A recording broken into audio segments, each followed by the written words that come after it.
Hi everyone. We hope you are enjoying this entire event.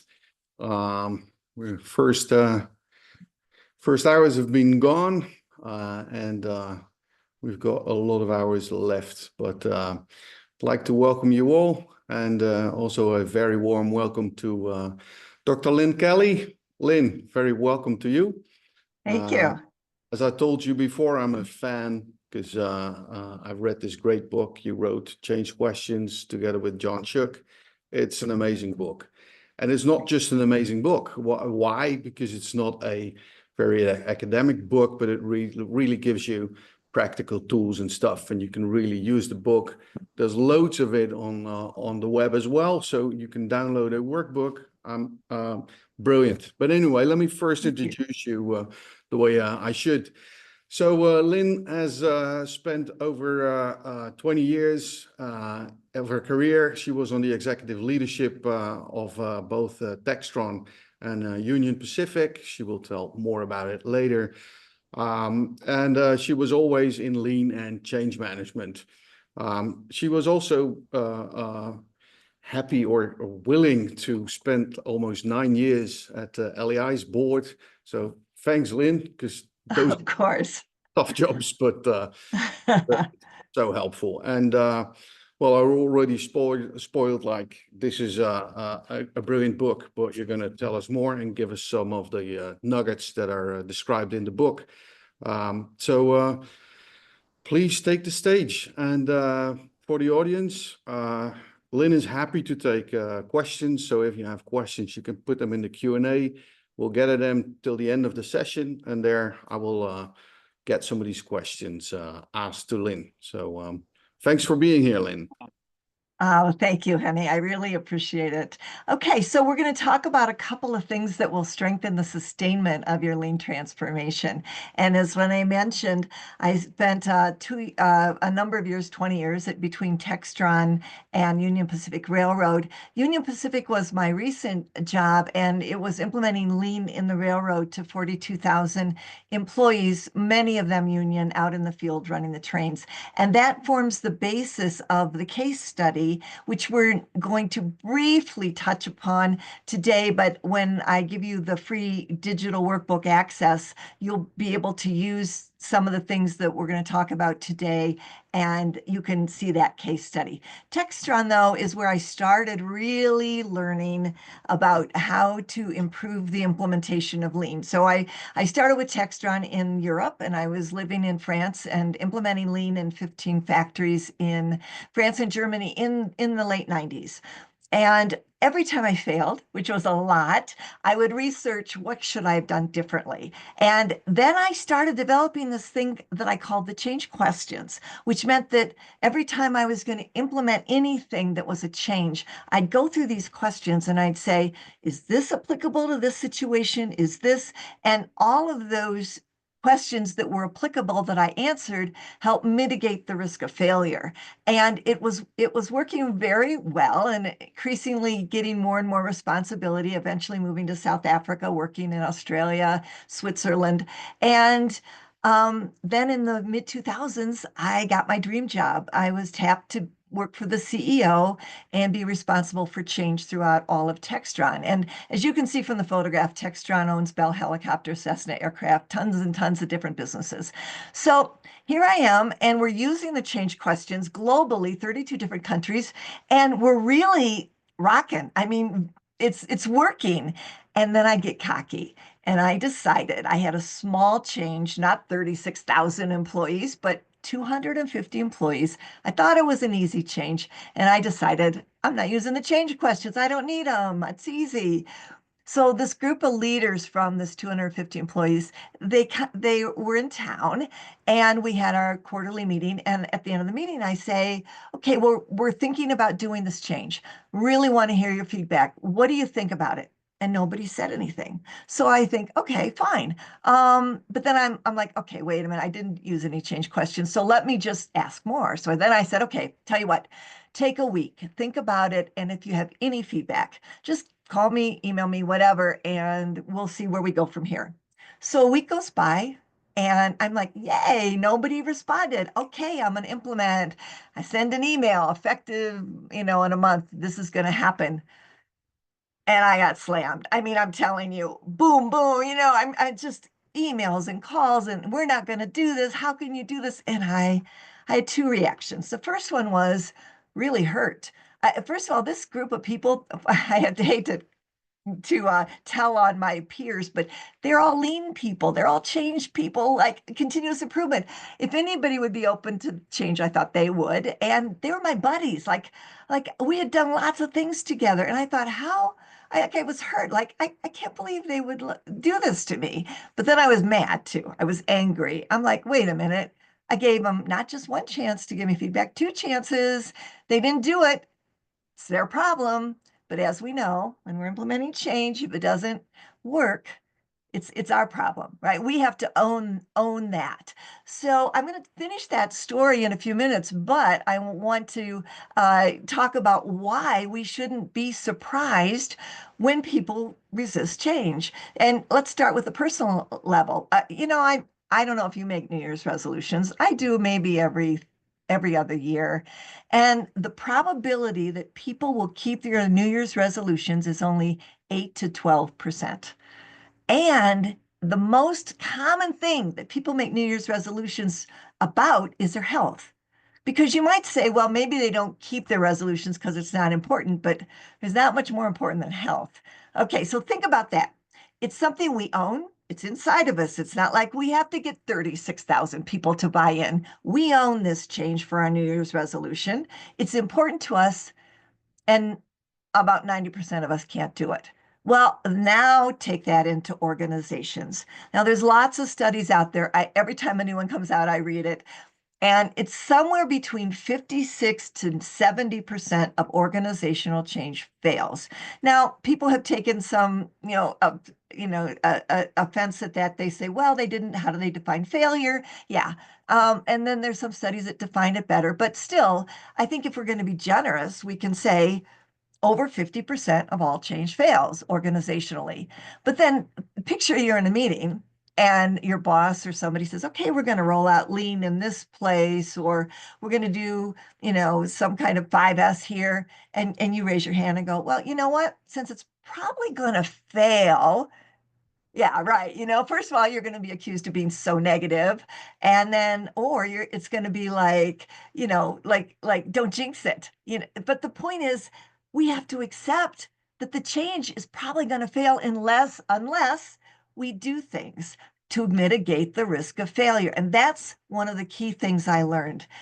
And the way that I apply that is we need to plan for sustainment. We need to mitigate the risk for failure before we implement, before we announce, before we do anything. As we spend all this time on creating the perfect solution, the perfect thing we want to implement, and no time on thinking how we're going to do it. But I believe this is so important.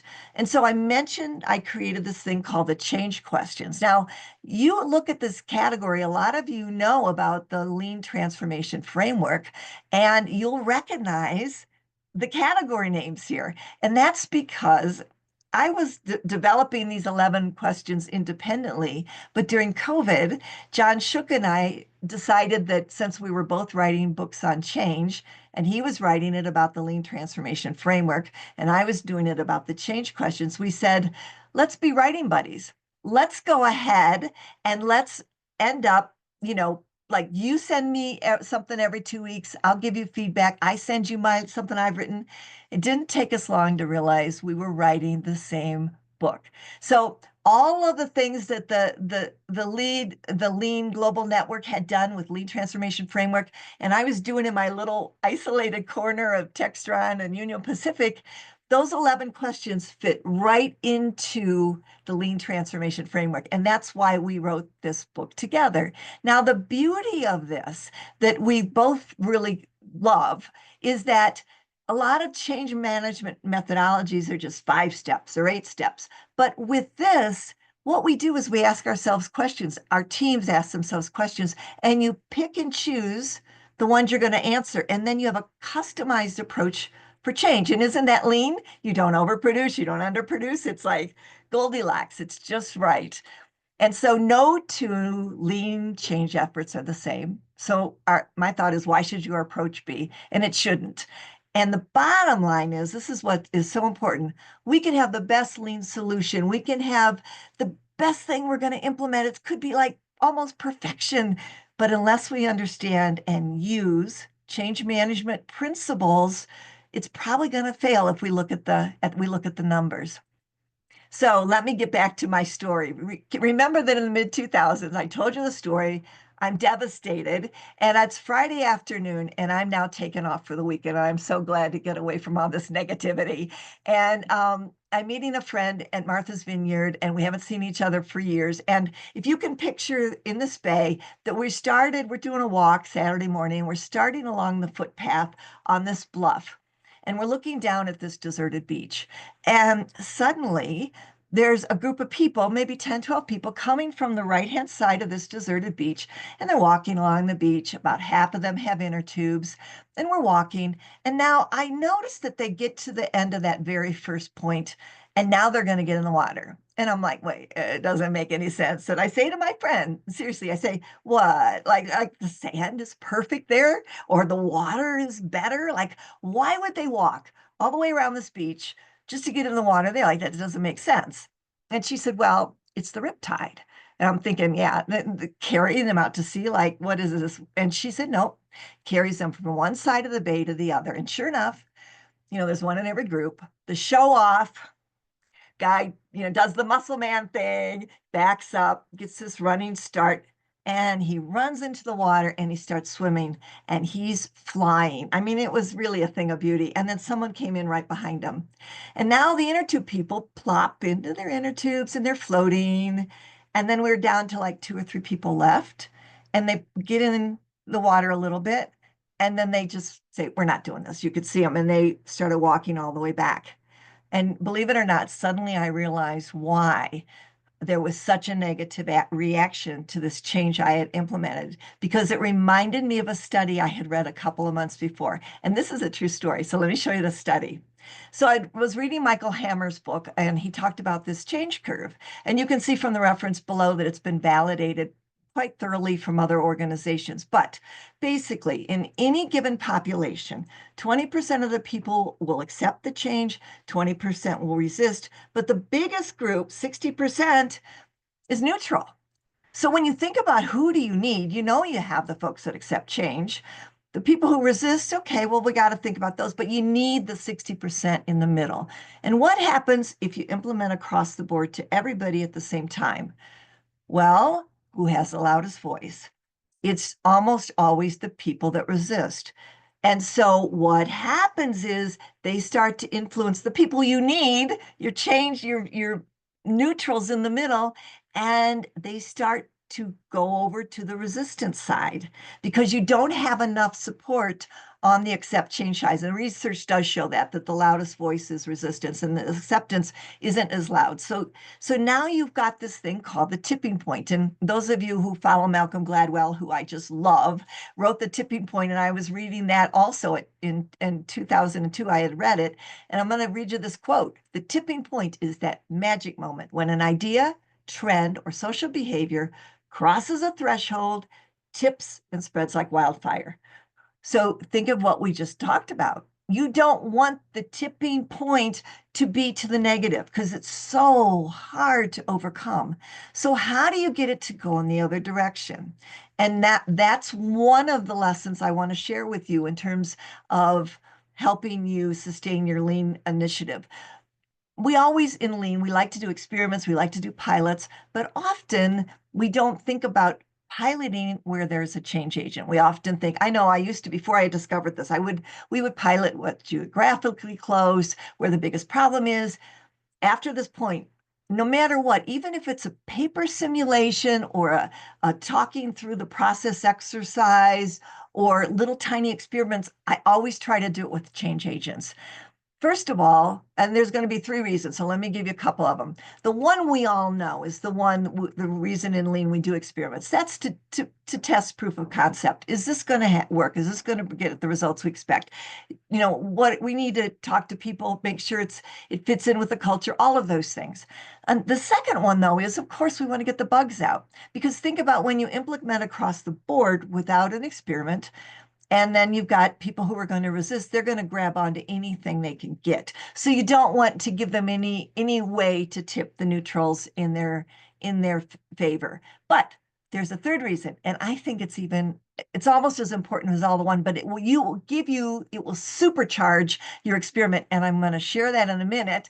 But I have to stop now to introduce the change question related, so that you can see what a change question is, related to this particular element. So when you're implementing change in your design, do, and improve phase, you'd ask yourself how, where, any which way we can conduct a learning trial to try out the change initiative in advance. And so this is one of the change questions, one of the 11. But let me talk about how to supercharge when you do that. You can create FOMO, or fear of missing out, in the middle 60% by highlighting the successes. And what does that mean? We are now mining everything we can get, and we have already planned how we're going to promote that. We're going to get on the agenda ahead of time in big meetings. We're going to look at news articles. We may even film a little video of pre and post. We're going to do whatever we can do to create a positive buzz, even out of the mistakes or the pivots, because we'll say, "Ooh, we're so glad that we piloted it with this group. They were so great, and they helped us pivot, and now this direction is this way we're going to go." We can use anything we get to create FOMO. And now we can start to get the tipping point moving in the right direction. And believe me, it works. I've had so many times, even at Union Pacific Railroad, where what we did is we chose 3 pilots. We asked them for volunteers, but what we chose them based on the change agents. And then, man, the CEO talked about it. They were presenting before the VP of Ops. Soon, everybody said, "We want that." And we'd be saying, "Well, we're still in pilot phase. We don't care. We want to start now." And that's what we want. No one likes to be told what to do. Everybody likes to say, "Ooh, I want that." And that's what we want. So that will supercharge your energy and your effort. And the change question associated with that is, how will you provide positive recognition that will support the change initiative? And even when you get outside of the pilot, I believe in this question, because a lot of times when we implement across the board, we kind of stumble across a success and we go, "Oh, wow, that's so cool. How are we going to get the word out?" No, by then things get stale. Pre-plan all the avenues you're going to take. If you have a communications department, bring them in the fold and make sure that you have a robust communication plan that will support your change initiative to help super boost it. Because remember, odds are stacked against us that we're going to be successful. So I want to shift gears a little bit. I want to stay on communication, but I also want to share with you what the research says about the top 2 reasons that organizational change fails.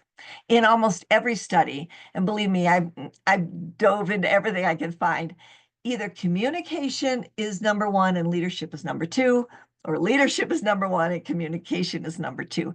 And a lot of the other things are subsets of that. So if people don't buy in, that might not be the root cause. It might be communication or leadership. So I found one study, and I love the study because it blends both of those. And this is my second tip that I'd like to share with you. The first is the pilot with all of the things that we put into the pilot, but this is about communication.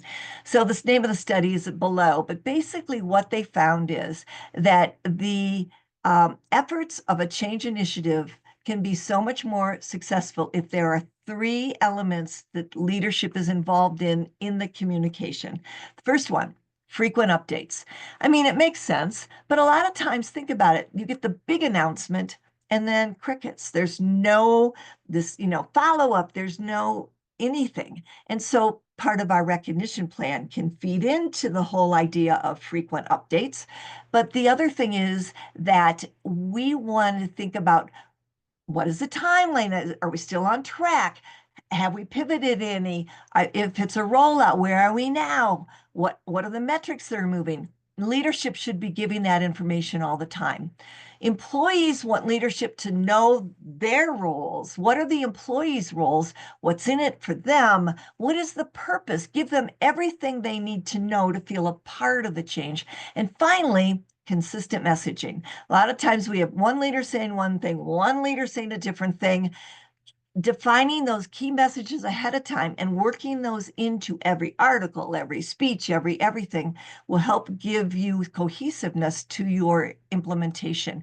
And this particular study said that in organizations where leaders communicated across those three areas, respondents were 8 times as more likely as to report a successful transformation than those who said that this communication didn't happen. So it's really critical. And basically the change question there is about a communication plan, which you can find in the digital workbook. So when John Shook and I wrote this book, we wanted to take the meat of it and make it free. And so you can download the digital workbook. It's a fillable PDF. It has meeting agendas. The Union Pacific examples are there. The case study is more the stories and all of the things we overcame. That's in the book, but you can, this is 50 pages. It's substantial, and you can use this in your change initiative, and hopefully it will help you. I hope you do use it. I just want to show you on my last slide the results. So at Union Pacific, we were 96% sustained, and that was over hundreds of lean initiatives across the railroad, and that was over a year's time, the final year I was there. And as a statistician, I look at a number like that and I say, yeah, right. Yeah, right. I don't believe that number. But let me tell you what. First of all, most of the metrics were electronic because we knew when a train moved, when it stopped. It's all the metrics are electronically fed. But the other thing is that sustainment was defined as 6 consecutive months at or better than whatever the agreed upon metric was. And they had a year to get there. And that didn't mean we'd go in and pivot or help or adjust or support, but 96% sustained, 90% at Textron, and then you look at the average. And I got to say one more sentence, and then I know I got to turn it over to you. But at UP, we had statistically significant correlation between operating results and what we call the UP way maturity. So it was then everybody wanted it because we knew that we could show that it moved metrics. So we need to plan for sustainability before we begin implementing change. A lot of times we say, or leadership says, but I don't have time for this. And I think I say, and I think you agree, we don't have time not to do this. Okay, and that's the summary. You want to conduct learning trials with these two elements, and leadership communication includes those 3 things. Can you go back to this one slide? I can do that. So what I also, the next one, sorry. That one? No? No, the previous, that one? No, the 2 more. So the consistency in messages of leadership. Yeah. I mean, it sounds easy, but can you tell us a bit more of how do you get consistency in messages on leadership? Because usually these aren't the small egos. Right. So how do you get them to align? What do you do? Yeah. So what we do, the first thing we do is there in the digital workbook, you'll find that there is a frequently asked there is a frequently asked questions form, and that will help with the consistency of messages. But also there is a key messages form, and you define your key messages. If you have a small implementation, it's probably only 3. And then when you're getting leadership to buy in, I always go with data. And I say to them, look, the number one and usually the one and two reasons that this lean initiation implementation will fail is lack of communication and leadership support. We can boost this by by tremendously if you can do these three things, and one of them is consistent messaging. So we can help you. We can write up our emails we'd love for you to send out that talk about the messages, but get the leaders that are involved, and we show them how important their role is. And then I'm not trying to sell books, but in the book, you'll find there's other data about how 33 of the 70% of the lean initiatives, or sorry, continuous change initiatives that have failed, 32% was because leadership didn't buy in. And I take that number to leaders and I say, if you want this to work, you have to show, and it's not just buy in, it's visible proof. You have to show that you are visibly supporting the initiative. And I asked them to give me examples of how they could visually support and what could they commit to. And it might be Gemba walks, it could be whatever, but yeah, it's a hard question to answer in a short amount of time, but I think there are a lot of things that I like to pull all together and get them. But you're right, it is one of the toughest things to do. But I also think that what you said about doing an experiment and not go for the big bang approach, which is also helpful because they can see within their own organization that things can change. You can do real stuff.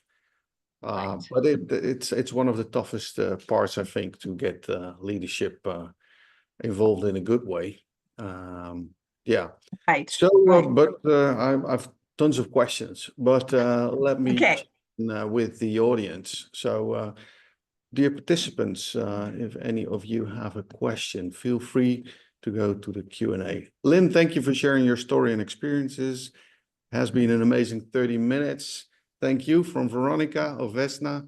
So not a real question, but a well-deserved compliment. Thank you. Anyone else with a question? So let me talk a little more about leadership. We've got a couple more minutes. Yeah. One of the things that I like to do, think about psychology. So what we'll do is we'll go to the leaders that are going to be involved in the change. And we'll ask them, we'll say, this is the change we're thinking of doing or going to be doing, especially, and then we say to them, okay, come back and think about the 2 or 3 things that you can visually, behaviorally do that will show your employees that you support the change, because we've already given them that data. Now think what's happening in their head.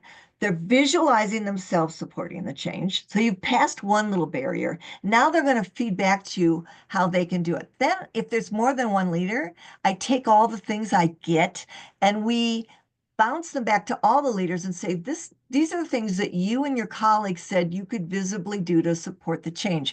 Please pick 2 of them and commit that over the next 4 weeks, you will do those 2 things and tell us like what schedule you'll have. Now, you've given them a choice, because nobody likes to be told what to do. So now you've got in their brain visualizing. Now you're giving them what all their peers are going to do. Now they get the choice of choosing, and then they visualize themselves back in their brain, and then they send you back or tell you back or however they want to do it. This is what I will commit to. And a lot of times it's just psychology is part of all of this, is understanding what will help us get over that hump. Got a couple of more questions coming in. Jonathan Kuiper asked, did your change management story that went wrong with the 250, did it have a happy ending or? So not really. So what we did is we made it optional because there was so much resistance. And what's interesting is that I found out later, thinking of the study, is that it was only 2 of the people that were really, really, really not in favor of it, but they were so vocal. It's kind of like what we talked about. They got the neutral ones over to that side. So we made it optional. And then actually, the CEO, after a period of time, said, I'm done with this optional stuff. We're just going to do it. So then he made it mandatory. That was helpful. Change the people or change the people. I once learned from a Toyota manager. What else? How did you mitigate the 20% naysayers attempts to sabotage lean implementations? Yeah. Yeah. So I there's a lot of research on this, right? On what is in the mindset of people that are resisting change. So part of what I believe in now is I kind of ignore them initially unless they're in my pilot. But if I start with change agents tend to hire people who like change. People who don't like change tend to self-select out. So, you might have a few resistors in that group, but then when it gets outside of that, I try to let this organic thing flow, but sometimes, things have to go mandatory. And when they do, some of the research says about resistors is that some of it, and we all know when we flip a resistor, they're their biggest advocate. So some of it is finding out why. Why are they resisting? I'm sorry to interrupt, Lynn, but Time out. but can you please go to the slide with the QR code? Because people are asking if they can get the QR code for, yes, super. So here's the QR code. If you want to learn out more about Lynn's book she wrote with John Shook, Change Questions, please go here. Thanks so much, Lynn, for your absolutely brilliant contribution. And thank you all participants. I hope you enjoyed this talk. I did. And thanks for answering these questions. Thank you. I enjoyed it. Thank you. Bye-bye.